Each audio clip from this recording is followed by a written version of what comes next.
Welcome to Rudra cooking. இன்றைக்கி நம்ம ருத்ரா குக்கிங்கில் பாசிப்பருப்பு வச்சு தான் ஒரு புட்டு செய்ய போகிறோம். அந்த பாசிப்பருப்பை வச்சு எப்படி புட்டு செய்யறதுன்னு நம்ம வீடியோக்குள்ளே போய் பார்க்கறதுக்கு முன்னாடி நம்ம சேனலில் மறக்காமல் சப்ஸ்கிரைப் பண்ணிக்கோங்க, சமையல் பண்ணுங்கள், ரொம்ப ரொம்ப சந்தோஷமாக இருங்க. இந்த வீடியோ பிடிச்சிருந்தா உங்கள் ஃபேமிலி அண்டு ஃப்ரெண்ட்ஸுக்கு ஷேர் பண்ணுங்கள். வாங்க வீடியோக்குள்ளே போகலாம். பாசிப்பருப்பு புட்டு செய்யறதுக்கு நான் ஒரு 250 கிராம் பாசிப்பருப்பு எடுத்திருக்கேன். இதை தண்ணி ஊற்றி ஒரு 4-5 முறை நம்ம கழுவி எடுத்துக்கலாம்.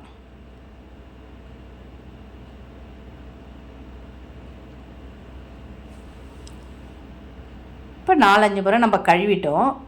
இதை நல்ல தண்ணி வச்சு ஊற வச்சிடலாம். இது ஒரு 4 மணி நேரம் ஊறணும். தட்டு போட்டு நம்ம மூடி வச்சிடலாம்.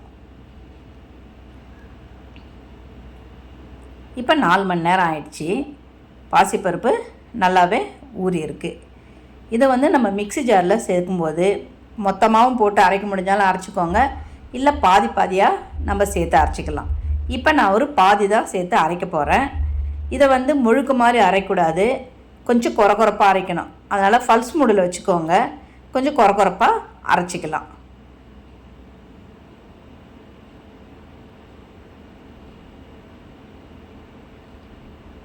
இப்போ இந்த மாதிரி அரைச்சி இந்த பதம் கரெக்டாக இருக்கும்.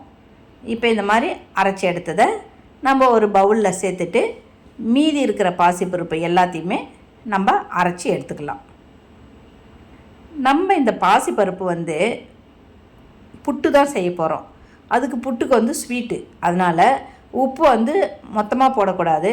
கொஞ்சம் பாதி அளவு இருக்கிற மட்டும் உப்பு போட்டுக்கலாம். கொஞ்சம் டேஸ்ட்டுக்கு தான் உப்பு போட்டுக்கணும். உப்பு போட்டு கொஞ்சம் நல்லாவே கலந்து விட்டுக்கலாம். இப்போ கலந்து வச்சுதை நம்ம இட்லியாக செஞ்சு எடுத்துக்கணும். அந்த இட்லி தட்டுலேயும் நீங்கள் செஞ்சு எடுத்துக்கலாம், இல்லைன்னா ஒரு பெரிய பிளேட் எடுத்துக்கோங்க, அதில் நல்லா எண்ணெய் ஸ்ப்ரெட் பண்ணிவிடுங்க. இந்த எண்ணெய் நல்லா ஸ்ப்ரெட் பண்ணிவிட்டு நம்ம அரைச்சி வச்சுருக்கிற மாவை இதில் நம்ம சேர்த்துக்கலாம்.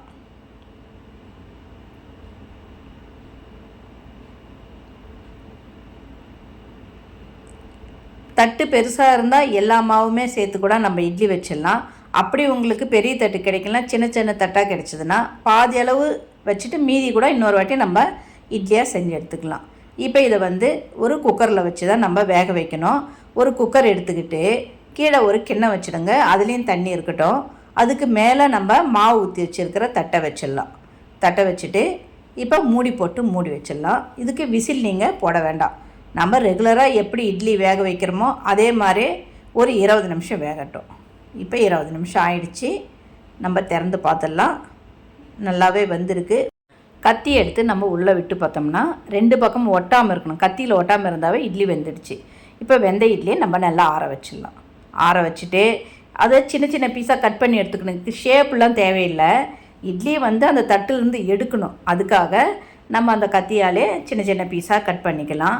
அந்த சுற்றியும் இட்லி சரியாக வரணுதுக்காக அந்த கத்தியாலே நம்ம சுற்றியும் அந்த மாதிரி ரவுண்டாக எடுத்துடலாம். இப்போ எடுத்த இட்லியை சின்ன சின்ன பீஸாக எடுத்ததை நம்ம வேறு ஒரு தட்டில் மாற்றிக்கலாம்.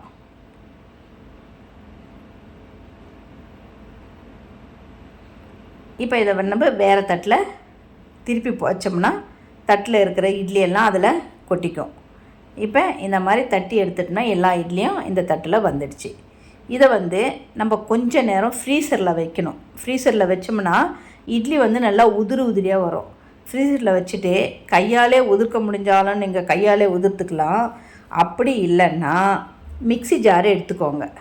எல்லாத்தையுமே கையால் உதிர்த்து கொஞ்சம் கஷ்டமாக இருக்கும். மிக்ஸி ஜார் எடுத்துகிட்டு அதில் சின்ன சின்னதாக கட் பண்ணி போட்டுட்டு ஃபல்ஸ் மூடில் அரைங்க. இதை வேகமாக அரைச்சிங்கன்னா குழகுழன்னு ஆகிடும். ஃபல்ஸ் மூடில் அரைச்சா மட்டும்தான் உதிரி உதிரியாக வரும். இப்போ நம்ம இதை அரைச்சி எடுத்துக்கலாம். இது பாருங்கள், இப்போ இந்த மாதிரி உதிரி உதிரியாக வந்திருக்கு. இதே மாதிரி நம்ம இருக்கிற எல்லா இட்லியுமே இந்த மாதிரி மிக்ஸி ஜாரில் நம்ம அரைச்சி எடுத்து வச்சுக்கலாம். இப்போ அரைச்சி எடுத்து வச்சுட்டு ஒரு வானல் வச்சிடலாம். வானல் சூடு அந்தமே ஒரு 4 டீஸ்பூன் நெய் சேர்த்துக்கலாம். நெய் கரைஞ்சதுமே முந்திரி பருப்பு உங்களுக்கு எவ்வளோ தேவையோ அவ்வளோ முந்திரி பருப்பு போட்டுக்கலாம். எனக்கு கொஞ்சம் ஜாஸ்தியாக இருந்தால் பிடிக்கும், அதனால் நான் கொஞ்சம் ஜாஸ்தியாக முந்திரி பருப்பு போட்டு அதை பொன்னிறமாக வறுத்துக்கலாம். இது பொன்னிறமாக வறுபட்டுடுச்சு. இப்போ நம்ம உதிர்த்து வச்சுருக்கிறோம் இல்லையா இட்லி, அதை இப்போ இது கூட சேர்த்துக்கலாம். இருக்கிற எல்லாத்தையுமே அதில் சேர்த்து கொஞ்சம் நல்லா கலந்து விட்டு அந்த இட்லி கொஞ்சம் சூடாகிற வரைக்கும் அந்த உதிர்த்து விட்ட அந்த புட்டு மாவு வந்து கொஞ்சம் சூடாகிற வரைக்கும் நல்லா கலந்து விட்டுக்கலாம்.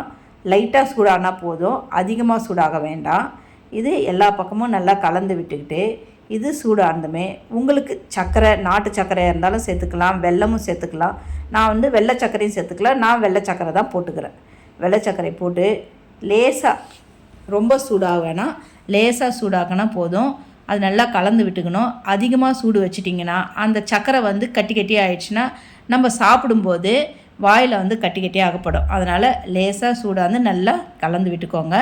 இப்போ இதுக்கு ஒரு அரை மூடி தேங்காவை துருவி வச்சுருக்கேன், அதையும் இது மேலே போட்டு நல்லா கலந்து விட்டுக்கலாம். இந்த மாதிரி கலந்து விட்டுக்கிட்டே இருக்கும்போதே அவ்வளோ வாசனையாக இருக்கும். நீங்கள் வீட்டில் எவ்வளோ செஞ்சு வச்சுருந்தாலும் இது உடனே காலி ஆகிடும். பசங்களுக்கு இதை ஈவினிங் ஸ்நாக்ஸாக நீங்கள் கொடுக்கலாம்.